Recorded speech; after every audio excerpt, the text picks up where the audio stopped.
overloaded naman to masyado. Rusi. Suzuki, no? Mas Suzuki lang yung pre. Ang haba ng ano niya. Dito pa sa Commonwealth. Overloaded. Ang haba.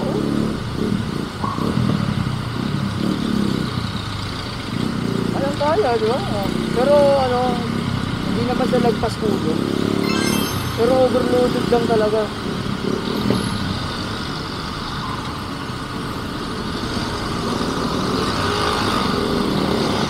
Awa.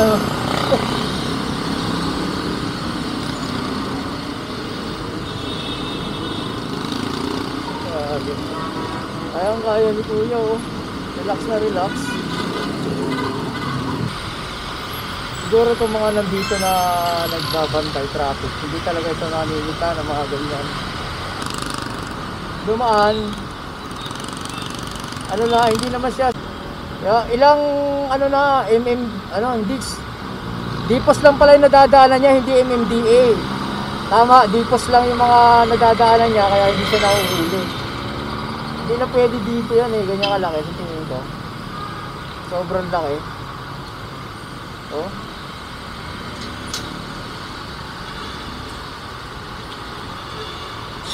Grabe nung haba niyan mga tol. Isbas lang ang may dala.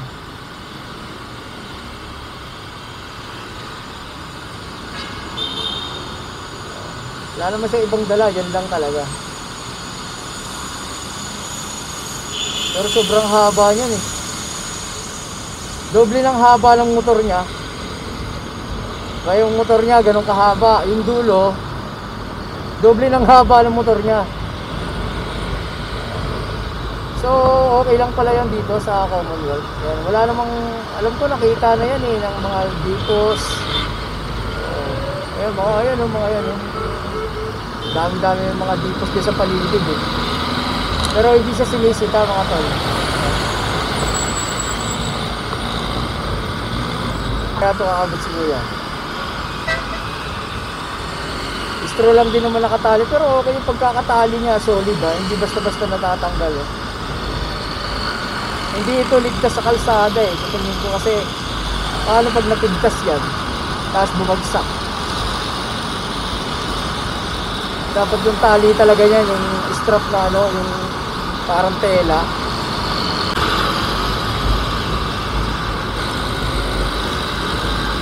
Alalayan ko na nga lang to si Kuya eh, baka masagi eh. Bagay, kitang-kita naman eh. Kitang-kita mo naman, di ba? Malaki.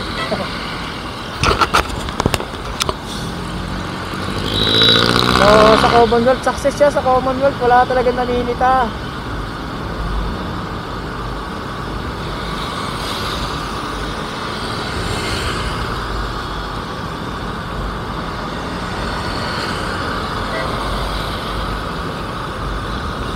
Hindi ko lang alam kung nakalalamog yan or personal niyang gamit. Diba? So, andito na kami sa ano. Nasa gitna na kami ng Commonwealth. Ligtas pa rin si Kuya.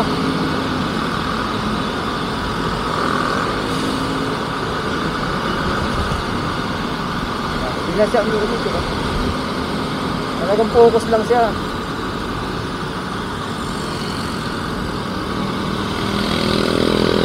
Sana all.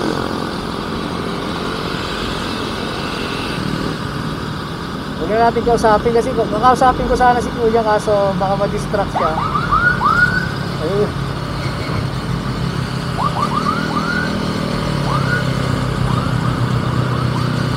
Pag na-distract siya baka mamaya sumit lang pa, yari pa tayo. Kaya nasa gitna naman siya ng ano eh, ng motorcycle lane. Okay yan. Abangan natin mga tol pag nandun na sa ano, Commonwealth. Sundan lang natin siya. Hindi na siya aabot ng ano, dito lang sa San Antonio. Yan, liliko na siya. Kasi pag umabot pa to ng Pilcoa, yari talaga to. Yan, dyan siya sa Don Antonio, iikot na siya dyan. So safe na yan. Ibig sabihin yan, ligtas na siya. Alright, bye. Bahala ka na. Pero para sa akin, hindi talaga yun. Ito, nag-aabang na to, mga to. Kaya mo yan. Kaya mo kaya nag-aabang na yan. Delikado rin yan eh.